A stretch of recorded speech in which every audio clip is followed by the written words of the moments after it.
Me levanté como cualquier otro día, con el cuerpo algo adormecido y el eco del ventilador zumbando en la habitación. El sol filtraba una luz tenue por las cortinas y el aire olía a rutina. Café recién hecho, ropa limpia sobre la silla, y ese silencio denso que solo habita los apartamentos pequeños cuando se vive solo. Crucé el pasillo camino a la cocina, aún medio dormido, cuando algo me obligó a detenerme. Ese pasillo siempre había estado decorado con una hilera de fotos familiares, imágenes que no miraba con atención desde hacía años.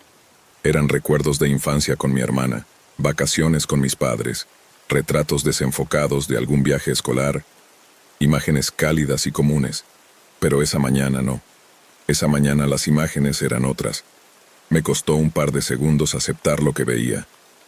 Ya no estaban las fotos de mi familia.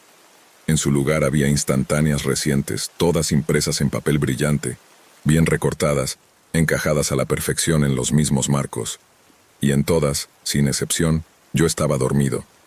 Dormido en mi cama, en pijama, de costado, boca arriba. En algunas tenía la boca entreabierta. En otras, una mano colgaba del borde de la cama, todas tomadas desde ángulos distintos. Algunas más cercanas, otras desde la puerta del cuarto. Me congelé. Durante minutos lo único que escuchaba era el leve zumbido del refrigerador y mi propia respiración, que se había vuelto superficial, temblorosa. No entendía nada. No había señales de que alguien hubiera entrado. No recordaba haber impreso esas fotos, mucho menos haberlas tomado. ¿Cómo alguien más pudo haberlo hecho? ¿Cuándo? ¿Cómo entraron? ¿Por qué? Apreté los labios, me obligué a actuar con lógica y revisé cada rincón del apartamento. Cerraduras intactas, ventanas cerradas, nada roto, nada forzado. Mi computadora en su sitio, sin archivos recientes en la carpeta de imágenes. Mi cámara digital sin batería desde hacía semanas. Era como si el mundo hubiera decidido burlarse de mí de la forma más íntima posible. Decidí retirarlas. Saqué cada foto del marco con dedos temblorosos y las metí en una bolsa. Las dejé en la basura del edificio. Volví al apartamento y pasé el resto del día tratando de convencerme de que debía haber una explicación. Pero la mañana siguiente, mientras caminaba rumbo a la cocina, volví a detenerme. Las fotos habían regresado. Eran otras, nuevas. Misma escena, yo durmiendo. Esta vez con la sábana a medio cubrir. Una foto capturaba el momento exacto en que me rascaba inconscientemente el cuello. Otra me mostraba acurrucado con expresión de agotamiento. Y una más tomada desde un ángulo alto, casi desde el techo. No podía moverme. Sentí como la bilis subía por mi garganta. Salí corriendo del apartamento. Pasé esa noche en casa de un amigo. No dije nada. No quería sonar paranoico. Pero al volver al día siguiente, lo primero que hice fue correr al pasillo. Las fotos no estaban. El alivio duró lo que tarda en encenderse un foco. Esa misma noche, al intentar dormir en mi cama, no logré conciliar el sueño. Imaginaba una lente apuntando hacia mí, una figura de pie, justo fuera del marco de mi visión, agazapada. Cada crujido de la madera me sacaba de quicio. Empecé a dormir con la luz encendida. Puse seguros extras en la puerta. Compré una cámara de seguridad. Nada cambió. Las fotos volvían, siempre distintas, siempre precisas. Llamé a la policía. Revisaron el apartamento. Hicieron preguntas. Dijeron que no había señales de allanamiento. El oficial me observó con una mezcla de escepticismo y lástima. Me preguntó si había tenido algún problema de salud mental. Le mostré las fotos. Me las llevó. Vamos a investigar, dijo. 2 días después, no me llamaron. Pero esa noche, en el pasillo, volvieron a aparecer más fotos. Esta vez, más perturbadoras. Una me mostraba con los ojos abiertos, pero no recordaba haber estado despierto. En otra, mi brazo estaba colgando fuera del borde, con algo que parecía una sombra detrás. Un borrón, una silueta. Era como si alguien o algo se estuviera acercando cada noche. Empecé a desconfiar de todo. Dejé de salir, puse trampas, revisaba cada rincón antes de dormir. Me obligaba a grabarme, pero cada mañana los archivos estaban corrompidos. Nada se salvaba. Nada servía como prueba. Una madrugada, cansado, arrastrándome hasta el refrigerador por agua, descubrí que las fotos ya no estaban en el pasillo. Ahora estaban en mi habitación. Y no solo eso. Estaban pegadas en el techo, justo encima de mi cama. Me quedé mirando el techo por minutos que parecieron horas. Era imposible.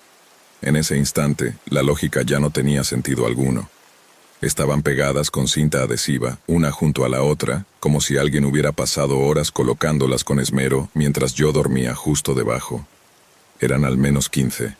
Una serie progresiva, como una secuencia fotográfica. Desde el momento en que me acosté, hasta que cerré los ojos, y luego mientras dormía profundamente, alguien, o algo, se acercaba poco a poco. En las primeras fotos se veía mi cuerpo inmóvil. En las intermedias, la silueta que ya había notado antes comenzaba a aparecer con más claridad. Primero como una sombra lejana, luego más cerca, hasta que en las últimas 3, esa figura estaba junto a mi cama. Una presencia alargada, encorvada, con una mano estirada a escasos centímetros de mi rostro dormido. Me caí de espaldas. No grité. El miedo era demasiado pesado como para salir en forma de sonido. Lo único que pude hacer fue arrastrarme fuera de la habitación y encender cada luz del apartamento. Quemé esas fotos, una por una. Las vi retorcerse entre las llamas, rogando que con eso el ciclo terminara. Dormí en el sofá, con cuchillo en mano, ojos abiertos y el alma hecha pedazos. Al día siguiente, decidí irme. Buscar un hotel, cualquier cosa. Empaqué lo esencial, pero antes de salir miré el pasillo por última vez. Estaba vacío. Por un segundo pensé que todo había terminado. Cerré la puerta con llave, doble seguro, y bajé por las escaleras. Al llegar al primer piso, un vecino me saludó y me entregó un sobre. «Esto lo dejaron esta mañana para ti. Estaba en el buzón. No tiene remitente». Lo tomé con manos sudorosas. Era un sobre manila, grueso. Lo abrí. Dentro había más fotos, pero no eran fotos mías durmiendo. Eran fotos tomadas desde mi propia mirada, desde el ángulo de mis ojos, apuntando hacia la cama, y hacia mí, como si yo mismo hubiera sido la cámara. Las últimas 3 imágenes eran aún peores. Una mostraba mi cara dormida, pero con los ojos abiertos. La segunda, mi cuerpo de pie junto a la ventana, como si me hubiera levantado sin saberlo. Y la última me mostraba sonriendo, con la cámara en la mano, justo frente al espejo, en mitad de la noche. Y lo más perturbador, yo no recordaba haber tomado ninguna de ellas. Me mudé, cambié de número. Me deshice de todos los objetos personales. Dormía con las luces encendidas. Dejé de usar espejos. Me convertí en alguien más. Pero cada tanto, en habitaciones ajenas, siento que algo me observa. No de frente, no desde la puerta, sino desde adentro de mí. Como si algo más hubiera despertado en mí aquellas noches. Algo que no se fue. A veces me despierto con la cámara encendida. A veces con los ojos húmedos, como si hubiera estado mirando fijamente durante horas. Y esta mañana, en el hotel donde estoy escondido, encontré una sola foto sobre la mesa de noche. Es de anoche. Yo, dormido. Y esta vez, estoy sonriendo. Al principio, todo parecía una coincidencia curiosa. Una rosa roja, perfectamente fresca, reposaba bajo su limpia parabrisas cuando regresó del supermercado. Era una de esas tardes cálidas de otoño en las que el sol apenas se asomaba entre las nubes, y la brisa olía a hojas secas y pan horneado. Vio la flor, se detuvo un momento, sonrió y pensó en algún vendedor callejero despistado que tal vez se confundió de vehículo. La tomó con cierta ternura y la dejó en el asiento del copiloto. Le pareció incluso un gesto bonito, poético si se quiere, algo extraño, pero inofensivo. Sin embargo, al día siguiente, tras salir del gimnasio a eso de las 9 de la noche, volvió a encontrar una rosa idéntica, perfectamente posicionada en el mismo lugar. Ahora ya no sonrió. La zona estaba casi desierta, y aunque no era tarde, la luz amarillenta del estacionamiento hacía que las sombras parecieran más largas de lo que deberían. Se quedó quieto unos segundos observando alrededor. No había nadie, ni un paso, ni un motor encendido a lo lejos. Solo silencio, metal y una flor. Trató de convencerse de que era un azar más. Tal vez una coincidencia absurda, algún bromista aburrido o incluso una campaña de marketing de esas que intentan llamar la atención con rarezas. Pero la siguiente rosa apareció 3 días después. Esta vez en el parabrisas mientras él estaba dentro del auto, almorzando un sándwich en una zona industrial, lejos de cualquier tienda, cualquier puesto, cualquier floristería. No vio a nadie acercarse. No oyó pasos. Y sin embargo, allí estaba. Una rosa roja, exacta, como las otras. Humedecida, viva. Ya no la tocó. Solo la miró durante minutos, como si esperara que algo en ella se moviera o le hablara. Luego la empujó con los limpiadores y observó cómo quedaba atrapada por el borde del capó. Comenzó entonces a notar los detalles. Cosas pequeñas, alguien que lo observaba en el café, una figura estática detrás de una ventana de autobús, el mismo coche negro que aparecía en 2 estacionamientos diferentes. Y siempre, la rosa, siempre roja, siempre fresca. Probó cambiar su rutina. Una semana entera trabajando desde casa sin usar el coche. Nada. Ni una señal. Hasta que el domingo, aburrido y confiado, decidió manejar hasta una tienda a unos kilómetros.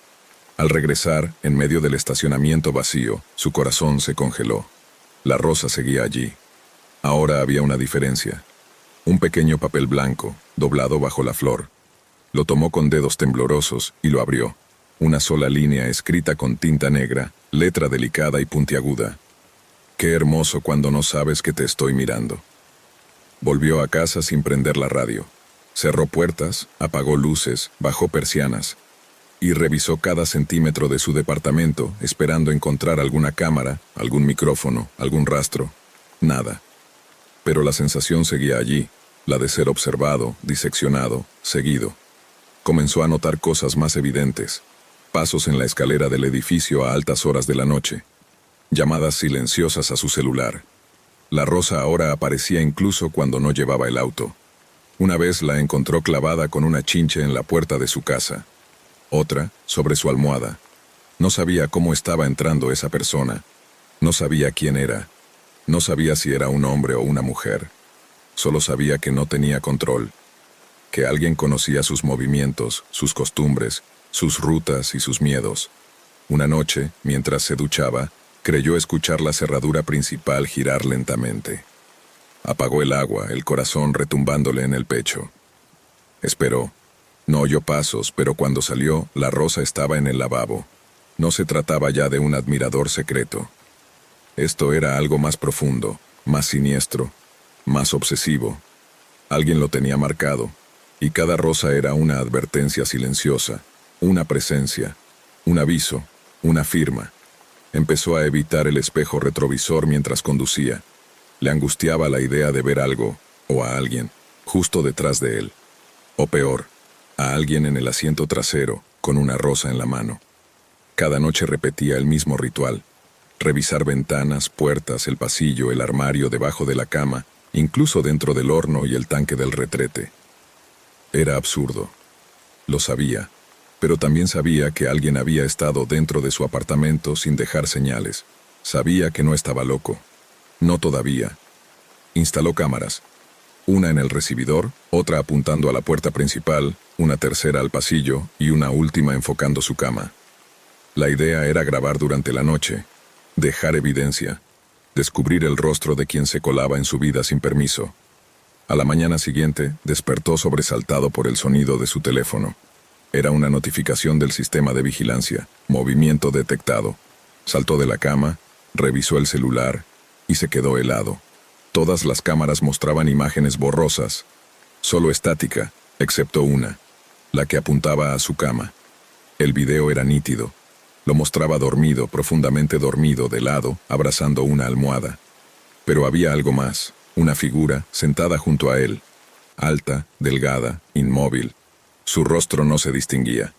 Tenía algo entre las manos, una rosa. Él no se despertó en ningún momento. La figura simplemente se levantó lentamente, se inclinó y colocó la flor en la almohada, junto a su rostro. Luego se desvaneció en la oscuridad. No hubo pasos, no se abrió la puerta. No se activaron otras cámaras. El reloj del video marcaba las 3:03 de la madrugada. A esa hora había estado soñando con su infancia. Algo sobre un columpio y su madre riendo. En el sueño también había una rosa, pero no lo notó hasta mucho después. Llamó a la policía. Llegaron 2 agentes. Revisaron todo. No había cerraduras forzadas, ni huellas, ni nada robado. Cuando les mostró el video, uno de ellos lo miró en silencio y solo dijo: «Esto parece editado». El otro le ofreció un número para atención psicológica. Esa noche no durmió. Empezó a ver el mundo como un tablero enemigo. Cada rostro en la calle podía ser ella o él. Empezó a evitar ir a los mismos lugares. Nunca estacionaba 2 veces en el mismo sitio, y aún así siempre encontraba la rosa. Ya no era solo roja. Un día apareció una blanca. Otro día, una rosa color negro cuya textura parecía hecha de tela mojada o de carne. Tenía un olor ácido, a metal oxidado y humedad estancada. La guardó en una bolsa sellada con la intención de llevarla a analizar, pero desapareció de la nevera donde la había guardado. El vigilante de su edificio comenzó a ignorarlo. Antes era amable, ahora bajaba la mirada cada vez que lo veía. Una vez le preguntó si había visto algo raro por las cámaras del edificio. El hombre simplemente respondió: «Usted no debería vivir aquí». Y se fue. Una noche, completamente desesperado, decidió hacer guardia en su coche. Se escondió en el asiento trasero con un cuchillo de cocina, cubierto por una manta. Esperó horas. A las 2:50 de la mañana, un leve chirrido. Una figura caminando junto al coche. Se detuvo justo al lado del parabrisas. No podía verla completamente, pero distinguía una silueta alargada, con el cabello cayéndole como lianas húmedas sobre los hombros. Sacó una rosa de una bolsa de papel. La colocó con precisión quirúrgica sin mirar alrededor. Luego se alejó. No corriendo, no apresurada, caminando como si tuviera todo el tiempo del mundo.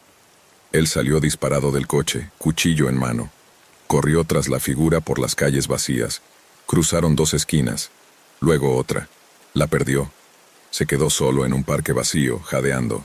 Y entonces, en el centro de la fuente seca frente a él, iluminada por una farola parpadeante, había una docena de rosas, todas en forma de cruz, con un pequeño cartel de madera clavado en el centro.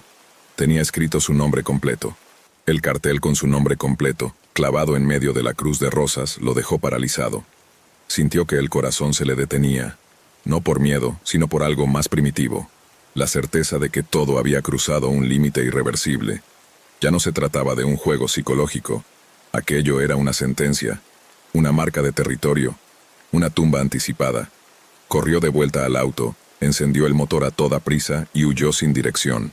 Manejaba sin destino, con los ojos dilatados, el volante entre las manos temblorosas y la respiración entrecortada. Pensó en ir a casa de algún amigo, a un hotel, a la policía, pero algo lo detenía. No por falta de opciones, sino porque, en el fondo, ya sabía la verdad. Nadie podía ayudarlo. Nadie más lo veía. Nadie más recibía las rosas. Nadie más aparecía en los videos. Paró en una gasolinera de la autopista para recomponerse. Se lavó la cara. Se miró al espejo del baño público y no se reconoció del todo. Tenía ojeras, la piel ceniza, los labios resecos. Parecía más viejo, más frágil, más derrotado. Al volver al coche, una sensación helada lo envolvió. Sobre el parabrisas una rosa. Pero no estaba sola. Junto a ella, un sobre blanco, sin remitente. Lo abrió con dedos entumecidos. Dentro, una sola hoja impresa. Y una imagen, una foto de él, dormido. Pero no era una foto cualquiera. Estaba recortada con precisión, con un marco negro a su alrededor. Al pie de la imagen, en letras serifadas decía: In Memoriam, 1987 a 2024. Sintió náuseas. Gritó, rasgó la foto, pateó la rosa lejos. Luego revisó su teléfono. 40 llamadas perdidas de su madre, mensajes de amigos preguntando dónde estaba, y uno más de un número desconocido, que simplemente decía: ya no tienes que correr. Los días siguientes fueron una niebla. Regresó a su casa, pero no volvió a dormir. Desconectó el timbre, apagó su celular, selló ventanas. Se convirtió en un ermitaño dentro de su propio hogar. La paranoia lo consumía. Tapó los espejos, apagó las luces. Se sentaba en la oscuridad, cuchillo en mano, esperando el sonido de pasos que nunca llegaban. Pero cada mañana, al asomarse por la mirilla de la puerta, encontraba lo mismo: una rosa, colocada suavemente en el felpudo. Nunca fallaba. Pasaron semanas, o tal vez meses. El tiempo perdió forma. Él apenas comía, no salía, no hablaba. Solo respiraba y miraba la puerta. El único contacto con el mundo era esa flor que cada amanecer estaba ahí. Hasta que un día, al abrir los ojos, notó algo distinto. Estaba acostado en su cama, pero no recordaba haberse dormido. Y no estaba solo. Alguien, algo, se inclinaba sobre él, susurrándole con una voz quebrada, inhumana, imposible de ubicar en género o edad. «Ya eres parte del jardín». Cuando intentó gritar, no pudo. El cuerpo no respondía. El pecho apenas subía y bajaba. Solo pudo girar los ojos hacia la mesa de noche. Allí estaba, una rosa, negra, con una nota que decía, «Fin del florecer». Y entonces, ya no despertó, o tal vez sí, pero en otro lugar. Uno sin ventanas, sin puertas, solo un cuarto blanco, en el que cada día, sin explicación, una nueva rosa aparecía frente a él. Siempre fresca, siempre observándolo. Y él, inmóvil, en un rincón, convertido en parte del mismo misterio que una vez lo persiguió. El reloj del tablero marcaba las 2:17 de la madrugada cuando decidió salir de la carretera. Necesitaba estirar las piernas, usar el baño y conseguir algo de cafeína para lo que restaba del trayecto. La estación de servicio emergió a lo lejos como un oasis solitario en medio del desierto. Luces fluorescentes parpadeantes, el zumbido eléctrico de un cartel que apenas decía «abierto» y un aparcamiento desierto, excepto por un tráiler estacionado de forma perpendicular al local. Aparcó frente a la tienda de conveniencia, apagó el motor y bajó con un escalofrío que no atribuía del todo al aire de la madrugada. Al empujar la puerta, una campanilla oxidada sonó sobre su cabeza. Dentro, todo era silencio salvo por el zumbido del refrigerador de bebidas y un canal de música instrumental en volumen casi inaudible. El dependiente no estaba a la vista.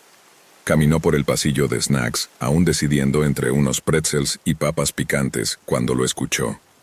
Una voz apenas audible, como una ráfaga de aire rozándole el cuello. «¿No te acuerdas de mí?» Se dio vuelta, pero el pasillo estaba vacío. Solo entonces notó a un hombre parado junto al refrigerador de bebidas, de espaldas, encapuchado, inmóvil. La voz claramente había venido de él, o eso creyó. «¿Perdón?», dijo el conductor intentando mantener la voz firme. El hombre giró lentamente la cabeza, dejando ver solo la mitad de su rostro. Tenía una expresión familiar, pero desdibujada, como si la memoria se negara a completar la imagen. «Pensé que me reconocerías», murmuró, y luego se giró por completo, solo para caminar hacia la salida sin comprar nada. Aturdido, el conductor salió minutos después con su bebida y un paquete de snacks. La figura ya no estaba. El tráiler seguía aparcado, pero la única novedad era un sedán negro estacionado justo al otro lado del lote. Faros apagados, motor encendido, cristales polarizados. Ignorándolo, subió a su coche y tomó nuevamente la carretera, girando hacia la autopista en dirección este. Fue después del segundo cambio de carril que lo notó. El sedán negro. A varias decenas de metros detrás, pero allí. Condujo lento, luego rápido, cambió de carril varias veces. El auto imitaba cada movimiento. No aceleraba agresivamente ni mostraba intención de sobrepasarlo. Solo lo seguía. Constante, silencioso, invasivo. En un intento por confirmar sus sospechas, salió de la autopista y tomó una desviación rural. Entró a una zona de caminos oscuros bordeados por árboles cerrados. Ni una casa, ni un poste de luz. Solo el ruido de los neumáticos sobre el asfalto agrietado. Y los faros lejanos siguiéndolo como ojos. Llegó a una estación de descanso vacía. Aparcó. Apagó las luces. El sedán pasó de largo. Suspiró. Tal vez solo fue paranoia. Encendió el motor de nuevo. Se reincorporó a la ruta. 10 minutos después, al tomar una curva cerrada entre colinas, los faros del sedán reaparecieron en el retrovisor. Misma velocidad. Misma distancia. El corazón le retumbaba en las costillas. No conocía a nadie en ese estado que lo siguiera. No había hecho enemigos, no que supiera. No tenía cuentas pendientes. «¿No te acuerdas de mí?», repitió en voz baja, como si masticara la pregunta. ¿Dónde la había oído antes? Tomó su teléfono para llamar a emergencias, pero no había señal, ni una barra. Intentó grabar video, pero la cámara solo captaba oscuridad borrosa detrás. Encendió las luces altas. El sedán las replicó al instante. 1 hora más tarde, después de cambiar rutas 3 veces, perderse en una comunidad cerrada y entrar y salir de una gasolinera 24 horas sin bajarse del vehículo, el sedán volvió a desaparecer. Hasta que justo antes del amanecer lo vio nuevamente estacionado, frente a su propia casa, El estómago se le hizo un nudo apenas reconoció la silueta del sedán negro aparcado frente a su entrada. Las luces estaban apagadas, pero no cabía duda. Era el mismo que lo había seguido durante horas. El mismo que parecía anticipar cada giro, cada desvío, cada intento de despistarlo. Su casa estaba sumida en sombras. Nadie lo esperaba. Vivía solo desde hacía más de 2 años, tras su divorcio. La oscuridad lo recibió como una advertencia. No había margen de error. Tenía que decidir. Huir o enfrentar lo que fuera que aguardaba en ese auto inmóvil. Apagó su motor. Bajó con las llaves firmemente sujetas entre los dedos como un improvisado puñal. Caminó hacia el sedán con pasos temblorosos, el corazón desbocado, los oídos zumbando. Cuando llegó al auto, notó que la ventana del conductor estaba entreabierta. No se veía a nadie dentro, pero un olor metálico flotaba en el aire. Denso, ácido, como óxido con humedad. Se inclinó, dudó, y entonces lo vio. Un sobre blanco, en el asiento del copiloto. Solo eso. Nada más. Tanteó el picaporte. Abierto. Tomó el sobre, lo abrió con manos temblorosas. Dentro, una única fotografía. Él, unos años más joven, frente a una gasolinera distinta. Sonreía. A su lado, una figura familiar, un joven de gorra roja, delgado, ojos intensos, sonrientes. El recuerdo lo golpeó como una bofetada. Esa noche, aquella gasolinera, esa figura, un chico que había pedido ayuda. Había corrido hacia él desesperado, rogándole que lo llevara, que algo malo iba a pasarle. Había sangre en su camiseta. Él no quiso problemas. Cerró la ventana. Puso seguro. Arrancó y lo dejó allí, bajo las luces parpadeantes de esa estación olvidada. Una semana después, la noticia llegó a los medios. El joven fue hallado sin vida en una zanja cercana, brutalmente golpeado, irreconocible. Y ahora, alguien recordaba. Alguien no había perdonado. El sonido de una puerta abriéndose lo sacó de sus pensamientos. El sedán ya no estaba vacío. Un hombre se sentaba en el asiento trasero. No lo había oído entrar. No lo había visto. Pero ahí estaba. La capucha cubría la mitad de su rostro, pero la voz era la misma. Te dije que me recordarías. Él retrocedió, pero sus piernas no respondían. Tú lo dejaste morir, pudiste ayudarlo, pudiste salvarlo, dijo la figura sin elevar el tono. Y ahora tú también vas a recordar, hasta que los demás también lo hagan. Las luces de su casa parpadearon solas. La puerta principal se entreabrió con un chirrido. Del interior comenzó a emanar un sonido extraño. No era un susurro ni una voz. Era el eco de algo grabado. Un llanto, un golpe, un número repetido y un grito final. Entonces entendió. Aquella noche nunca había terminado. Solo había comenzado a extenderse, y ahora él también era parte del recuerdo que no quería ser olvidado. Era lunes, justo cuando retomaba su rutina de salir a correr temprano por la mañana. A esa hora, el bosque que rodeaba el barrio parecía suspendido en el tiempo. Ni viento, ni voces, solo el sonido sordo de sus zapatillas golpeando la tierra húmeda del sendero. El rocío aún colgaba de las hojas como si la noche se negara a marcharse del todo. Le gustaba ese silencio.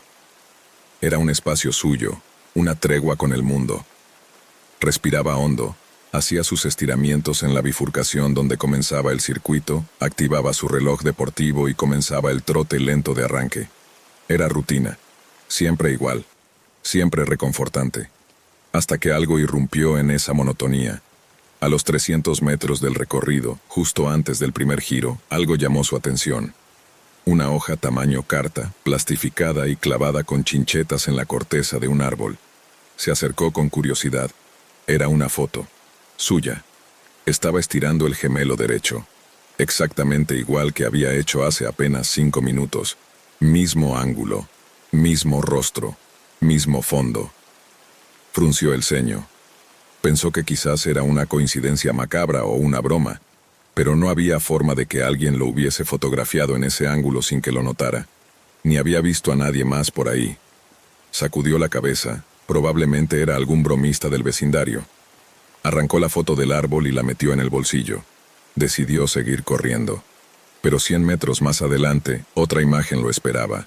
Esta vez lo mostraba en plena carrera, con una rodilla alzada, como si alguien hubiera captado una toma intermedia de su zancada. La imagen era nítida, imposible de captar desde lejos. Esa foto, al igual que la anterior, estaba plastificada, colocada cuidadosamente con 2 chinches negras en el tronco de un roble. El frío subió por su espalda como un escalofrío líquido. Miró hacia los costados. El bosque estaba mudo. Sentía la humedad empapándole la piel, pero no del ejercicio. Era ansiedad. Avanzó con más rapidez, pero cada tramo del camino parecía responder a su avance con una nueva imagen, una foto de él girando el cuello hacia atrás. Una imagen suya con el ceño fruncido, mirando al árbol donde había estado la segunda foto. Cada escena estaba representada con exactitud, como si el sendero le estuviera devolviendo cada gesto, cada momento, en una exposición montada a tiempo real. Ya no corría por ejercicio, corría por angustia. Quería gritar, pero el peso del silencio se lo tragaba todo. El suelo crujía bajo sus pies, y los árboles se agrupaban de forma cada vez más cerrada, más densa, como si el bosque también se hubiera aliado con esa presencia invisible. A medida que avanzaba, las fotos comenzaron a cambiar. Ya no eran solo capturas de momentos anteriores. Una de ellas lo mostraba de espaldas, mirando una imagen que aún no había visto. Otra lo mostraba sangrando por la nariz, con una mirada descompuesta, idéntica a la expresión que comenzaba a formarse en su rostro. Corrió. Corrió sin sentido de dirección, solo impulsado por la urgencia de salir de ahí. Pero el camino parecía repetirse. O tal vez, el bosque lo reconfiguraba a su antojo. Ahora las fotos no solo estaban en los árboles, sino también colgando de ramas, como si el aire mismo conspirara para mostrarle lo que estaba por venir. Una nueva imagen lo hizo detenerse en seco. Era una foto de su rostro, dormido, con una marca negra en la frente, similar a una mancha de tinta, o algo más oscuro. Su corazón martillaba tan fuerte que sentía las palpitaciones en la garganta. Le temblaban las manos, y en un impulso casi infantil, rompió la imagen desgarrándola con desesperación. Pero justo detrás, colgando de una rama más alta, había otra. En ella, su cuerpo estaba en el suelo, rodeado de hojas secas, como si el sendero ya supiera dónde terminaría su huida. Una brisa cruzó el bosque, y con ella, el sonido inconfundible de una cámara. Un clic seco, cercano, íntimo. Se giró de golpe, y no vio a nadie, pero a sus pies, una nueva imagen. A sus pies, la nueva imagen mostraba justo lo que estaba ocurriendo en ese instante. Él, de pie, inclinado, observando una fotografía caída sobre la tierra. Mismo encuadre, mismo gesto de desconcierto, mismo momento. Se le heló la sangre, soltó la foto como si le quemara los dedos y retrocedió unos pasos, tropezando con una raíz saliente. Cayó de espaldas, jadeando, tratando de encontrar un patrón racional a lo que estaba viviendo. ¿Un dron? ¿Una cámara oculta?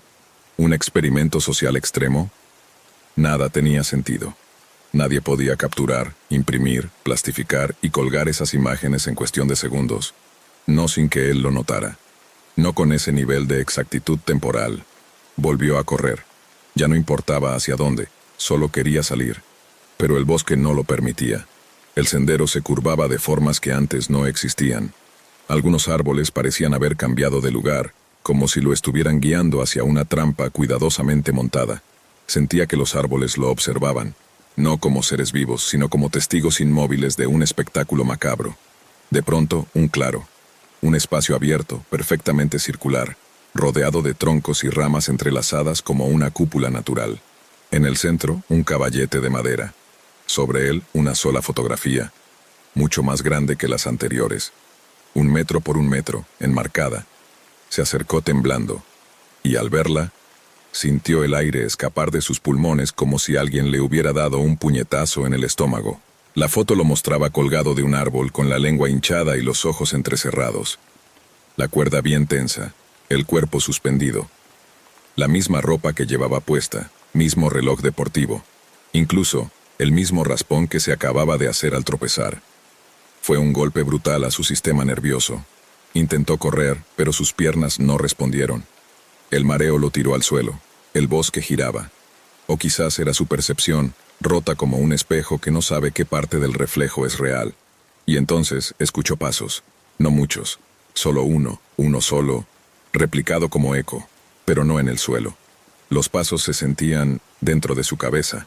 Intentó hablar, gritar, pero su garganta emitía un sonido ronco como si estuviera atrapado en un mal sueño. Y en medio del silencio sofocante una voz, cercana, íntima, familiar, le susurró al oído.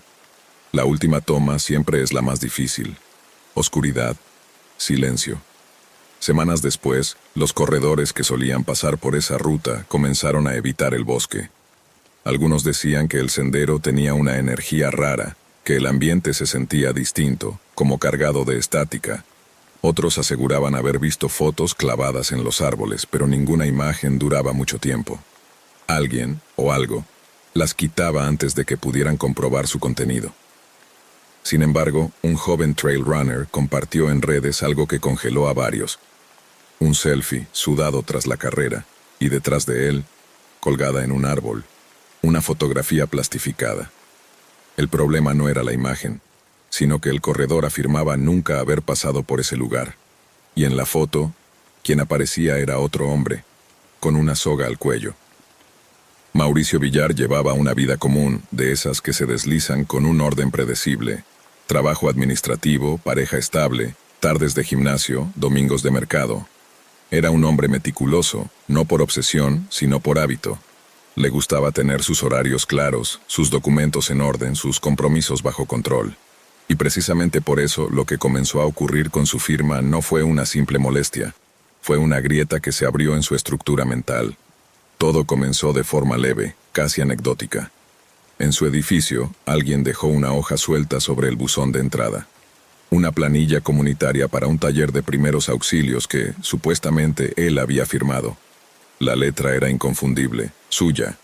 No solo el trazo, sino la inclinación, el estilo de la M inicial, la forma en que cerraba la R final. Todo coincidía con su puño y letra. Incluso la fecha escrita era la correcta. El día anterior, cuando había pasado justo frente al centro vecinal donde se daría ese curso. Lo asumió como un error, una coincidencia o una broma de mal gusto. Tal vez alguien había copiado su firma de algún otro documento. Lo descartó. Pero el fenómeno comenzó a repetirse. En el gimnasio le mencionaron su inscripción a una clase que nunca tomó. En una campaña de donación de sangre, le agradecieron su reciente participación con una medalla que él jamás recibió. Cada lista, cada hoja, cada formato contenía su nombre completo, su número de celular y una firma perfecta. No eran documentos genéricos. Estaban perfectamente ligados a lugares y momentos específicos de su propia vida. Y entonces lo entendió. No se trataba de un robo de identidad como los que se leen en artículos de tecnología o seguridad bancaria. No le robaban dinero, ni acceso, ni beneficios. Le estaban robando presencia. Su existencia quedaba impresa, documentada, registrada en lugares donde había estado físicamente, pero sin su consentimiento. No era solo una repetición mecánica de su firma. Era una inteligencia cuidadosa, casi burlona, que decidía dónde y cuándo dejar su rastro. Una inteligencia que no actuaba por ganancia, sino por el placer de habitar su identidad como una sombra pegajosa, como una doble piel que se adhería a su espalda. Intentó contárselo a Elena, su pareja. Ella lo escuchó con escepticismo y compasión. Le dijo que quizás estaba confundido, que tal vez había olvidado firmar alguna cosa. Pero Mauricio sabía que no. Lo comprobó al guardar copias digitales de todos los documentos que firmaba conscientemente y al evitar cualquier lista en papel durante semanas. Sin embargo, el fenómeno no se detuvo. Cada semana alguien le mencionaba una nueva inscripción, clases de tai chi, un seminario de escritura, la compra de un seguro funerario a su nombre. Siempre había una hoja, siempre la misma caligrafía, siempre el mismo juego. Empezó a coleccionar las pruebas, como si pudiera construir un caso sólido que lo liberara de esa invasión. Guardaba copias, tomaba fotografías, comparaba trazos con lupa, notó detalles que antes se le escapaban. La firma falsa era tan idéntica que en ciertos casos parecía incluso más precisa que la original. Como si alguien hubiera tomado su caligrafía y la hubiera refinado, perfeccionado al punto de volverla más suya que la suya propia. El terror no venía del plagio, sino de la sensación de estar duplicado, de que una parte de él estuviera actuando por fuera de su control, firmando por él en algún rincón invisible de la ciudad. Instaló cámaras en su departamento, compró un inhibidor de señal para su celular, incluso dejó de usar tarjetas de débito o crédito. Pagaba todo en efectivo. Se aisló progresivamente del mundo, intentando encontrar el patrón detrás del imitador, pero el problema solo se profundizaba. Un día, al pasar frente a una escuela pública, una recepcionista lo detuvo. «Mauricio Villar, ¿usted es el que impartirá el curso de dibujo para niños?». Él negó con violencia. La mujer, confundida, le mostró la hoja de inscripción. Ahí estaba, otra vez, su nombre, su número, su firma. Le ofrecieron incluso un anticipo que él nunca solicitó. Era como si alguien estuviera construyendo una versión paralela de su vida, más altruista, más comprometida, más visible. Una vida que él no había elegido, pero que empezaba a tener más testigos que la suya propia. La paranoia creció, empezó a revisar cada cartel, cada tablón de anuncios, cada documento público. En todo se encontraba rastros de sí mismo, participaciones que no recordaba, compromisos que jamás hizo. Y lo peor, cada firma era reciente, cada aparición ocurría el mismo día en que él había estado cerca. Alguien no solo lo seguía, sino que lo precedía. Estaba a un paso delante de él, ocupando su sombra, firmando a nombre suyo antes de que él llegara. Una noche soñó que se veía firmando papeles sin parar. Su cuerpo no era suyo, pero su mano sí. Firmaba contratos, actas de nacimiento, certificados de defunción, hojas en blanco. Se despertó gritando, con la garganta reseca y la mano entumecida. Fue entonces cuando decidió acudir a un experto. Contactó a un viejo conocido, Álvaro, quien había trabajado años falsificando documentos antes de salir del mundo ilegal. Le mostró las firmas.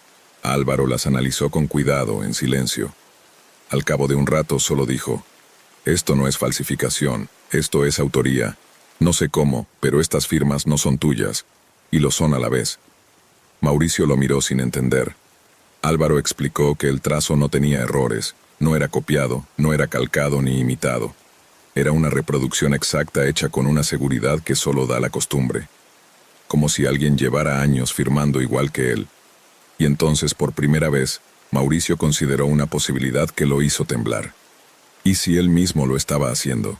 ¿Y si había momentos en que salía de su cuerpo, o perdía el control, o era manipulado para dejar esas marcas sin recordarlo? La realidad se hizo más turbia. Comenzó a grabarse mientras dormía, a registrar su posición con GPS, a anotar cada lugar al que iba. Nada revelaba comportamientos extraños. Nada explicaba por qué su presencia se multiplicaba en los registros públicos. Una noche, al llegar a casa, encontró pegado a su puerta un sobre sin remitente. Dentro, solo había una hoja y una pluma fuente. La hoja tenía una frase escrita: «Firma aquí, por última vez». La pluma aún estaba húmeda, como si alguien la hubiera usado hacía apenas minutos.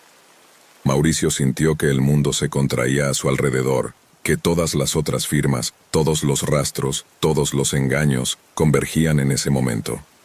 Como si ese papel sellara un destino. Como si alguien en algún lugar esperara ver si aceptaba o no esa última condición. Y entonces, con el pulso crispado, Mauricio dejó caer la pluma. No firmó. No podía. Cada fibra de su cuerpo le gritaba que aquello era una trampa, un sello final, una sesión irreversible. Retrocedió un paso, luego otro. Cerró la puerta de su departamento, respiró profundo y pensó en quemar esa hoja, destruirla, desaparecerla como si de esa forma pudiera romper el hechizo. Pero no lo hizo. En lugar de eso, la metió dentro de una bolsa hermética, la encerró en una caja fuerte portátil y la guardó en el fondo del closet. Esa noche no durmió. Se sentó frente a la puerta, esperando que algo, lo que fuera, viniera a reclamar la firma pendiente. Pero nada pasó. No esa noche, ni la siguiente. Durante algunos días, incluso pensó que tal vez había ganado. El teléfono dejó de sonar. Nadie más mencionó inscripciones extrañas, ni listas, ni talleres. Elena volvió a hablarle con cariño. Todo parecía calmarse. Por un tiempo, volvió a la rutina. Hasta que una mañana, al ingresar al edificio del trabajo, el guardia de seguridad lo detuvo. «¿Vas a usar hoy la sala de juntas?», preguntó consultando una hoja. «Según esto, la reservaste desde anoche». Mauricio sintió cómo su sangre se congelaba. Se acercó al mostrador, y ahí estaba de nuevo, su firma, su nombre, la fecha. acompañado esta vez de una pequeña anotación: última sesión, confirmado. MV. Corrió de regreso a su departamento, abrió el closet, rompió la caja fuerte, deshizo la bolsa hermética. Pero la hoja que había guardado había desaparecido. En su lugar había otra, la misma frase, la misma tinta. Pero esta vez, la línea inferior, la que había dejado vacía, ya estaba firmada. Con su caligrafía, su trazo, su marca, y la fecha era mañana. Mauricio cayó de rodillas. No entendía cómo ni cuándo había escrito eso, pero lo sabía, lo había hecho, o alguien lo había hecho a través de él.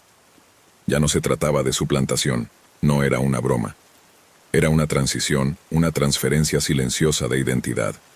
La firma no era el símbolo de una actividad, era el documento de una renuncia, una cesión definitiva de su voluntad. Y al día siguiente, a las 7:30 de la mañana, los vecinos vieron salir a Mauricio del edificio. Saludó con una sonrisa tranquila. Caminaba más erguido, más confiado. Parecía otro. Nunca volvió. Elena reportó su desaparición a la policía. Revisaron su historial. Detectaron movimientos de cuenta, solicitudes oficiales, registros de asistencia. Todo en orden, todo documentado, todo firmado. Pero ella sabía que ese no era él, porque esa noche, al llegar a casa, encontró sobre la almohada un sobre sin remitente. Dentro, una hoja con una frase: «Te toca firmar, Elena», y una pluma sin tapa. La mañana comenzó como cualquier otra. Café en mano, zapatillas desiguales, y el zumbido del refrigerador que siempre parecía quejarse de vivir una vida útil demasiado larga. Nada anticipaba el giro grotesco que marcaría ese jueves. Hasta que escuchó el timbre. Era raro, nadie tocaba el timbre a esa hora. Revisó por la mirilla con cierta pereza sin ver a nadie.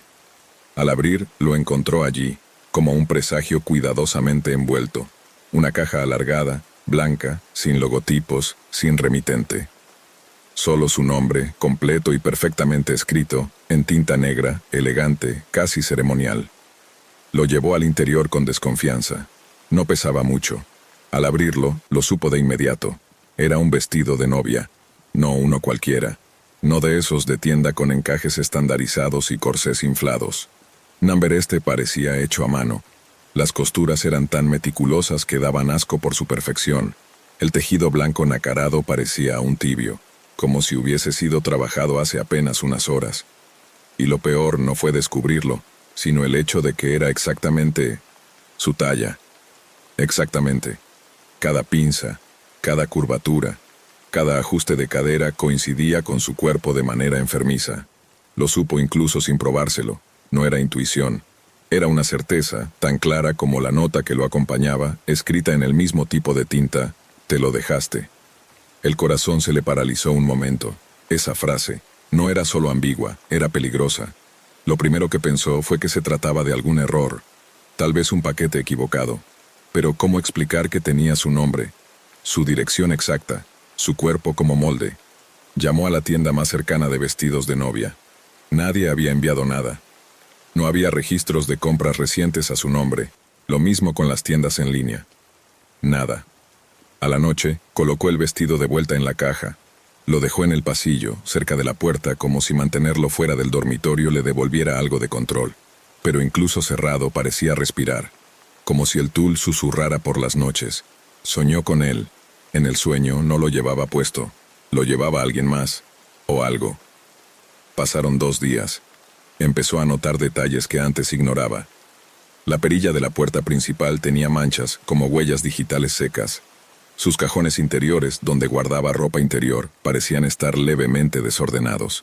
Su espejo mostraba algo fuera de lugar cada tanto. Pequeños rastros, grietas que su rutina había pasado por alto. El domingo, lo peor sucedió. Fue a salir a correr, intentando despejarse. Media hora después, al volver, encontró la caja abierta.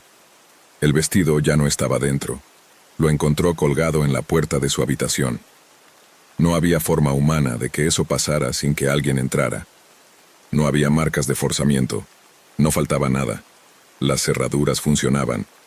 Pero allí estaba, colgado con reverencia, como si esperara ser usado, como si lo invocara. Quiso prenderle fuego. Agarró el encendedor, lo metió en la bañera, pero el encaje simplemente no ardía. Intentó romperlo.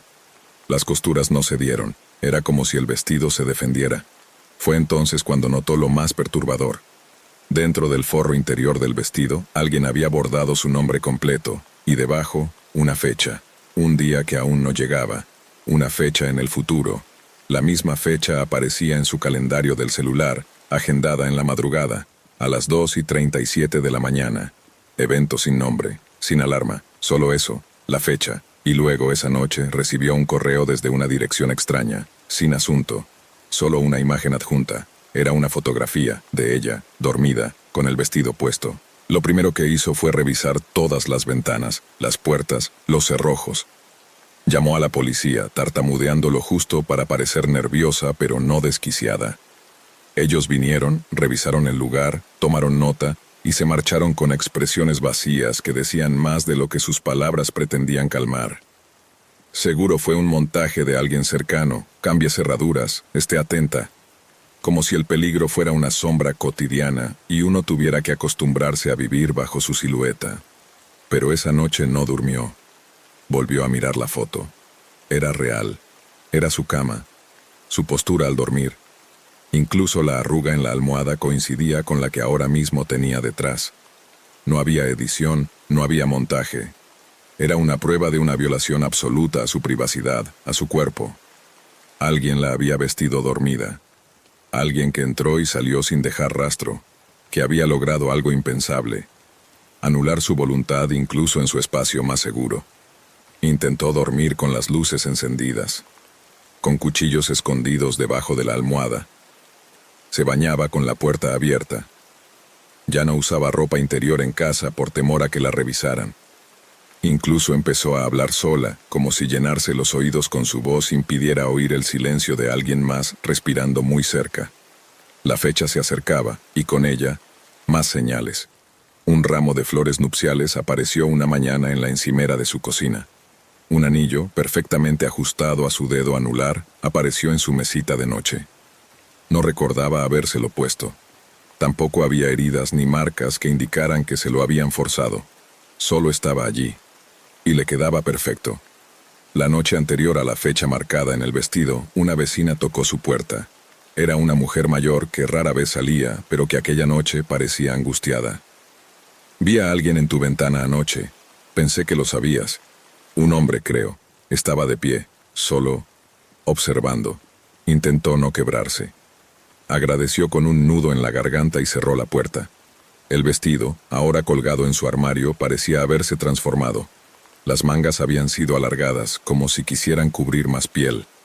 El cuello era ahora cerrado, elegante. El velo, que no recordaba haber visto antes, descansaba con suavidad sobre el respaldo de una silla. Nadie lo había traído. Nadie, excepto quien seguía planificando ese día con una devoción enfermiza. La madrugada llegó. 2:37 de la mañana. Despertó con los ojos secos, como si jamás hubiese cerrado los párpados. Algo se movía. En la penumbra, el vestido ya no estaba donde lo dejó. Estaba puesto, sobre ella. La seda le envolvía el cuerpo con precisión quirúrgica. No podía moverse. Cada parte de su piel estaba cubierta, oprimida. Y junto al borde de la cama, una figura. Oscura. Inmóvil. «¿Estás lista?», susurró. No era una voz desconocida, era la suya propia. La figura se acercó. Llevaba su rostro, pero vacío. Como una copia sin alma. Una muñeca hecha carne, una presencia tejida desde la obsesión. El vestido parecía haberla partido en dos, su cuerpo real y ese otro yo que la miraba ahora con hambre de permanencia. El ente se inclinó, y al oído le dijo: «Gracias por no devolverlo. Sabía que te quedaría perfecto». Al día siguiente, los vecinos vieron algo extraño. La mujer salió de su departamento. Caminó con gracia, con un vestido de novia impecable, arrastrando ligeramente el velo por el suelo. No miró a nadie. No respondió a los saludos.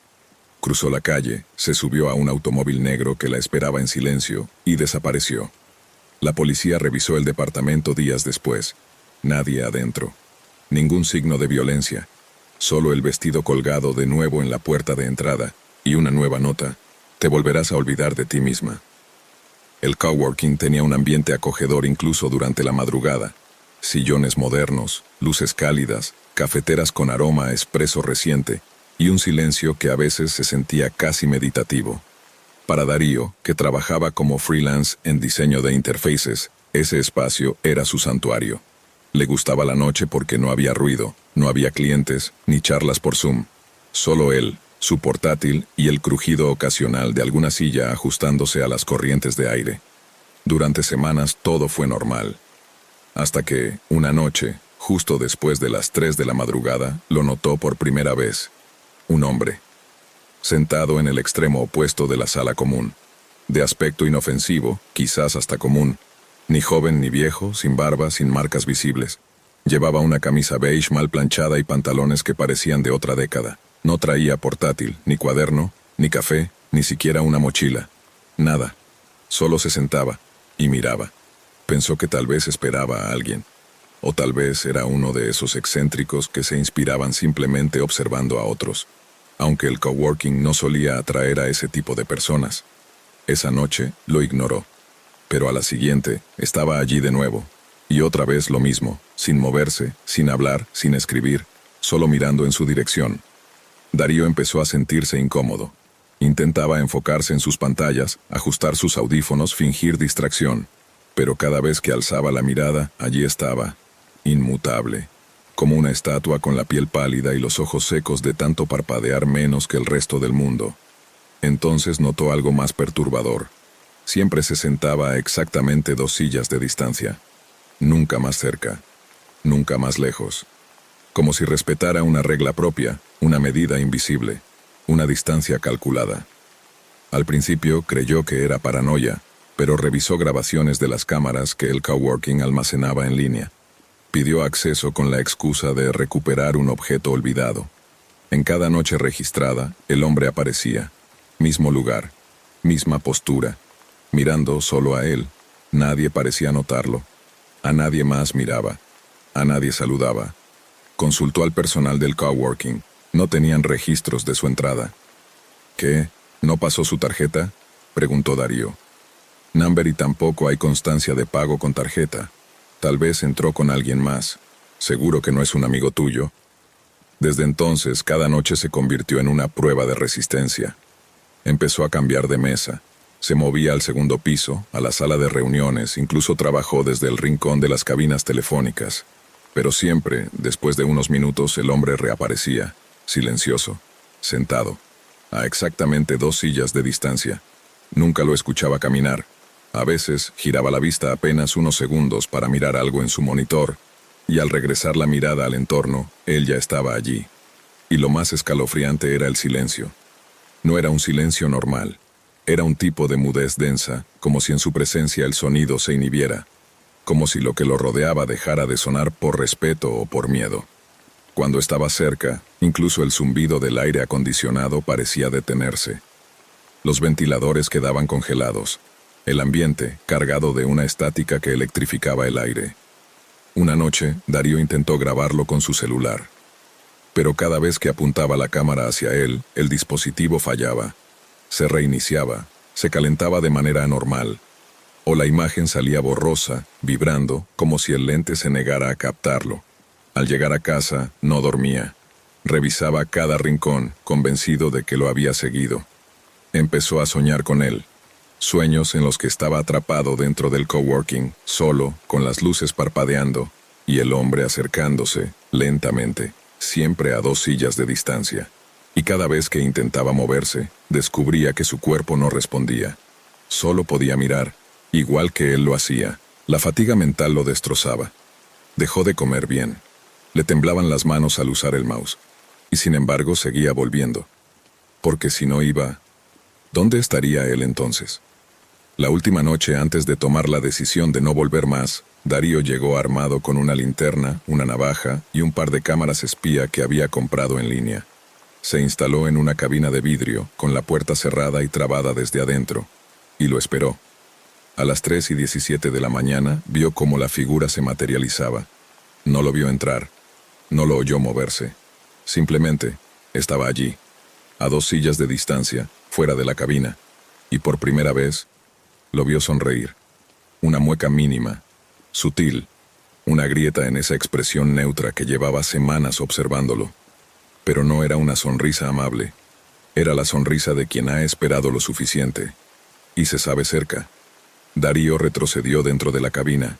La sonrisa del hombre no era una expresión casual. Era un desencadenante. Un punto de no retorno.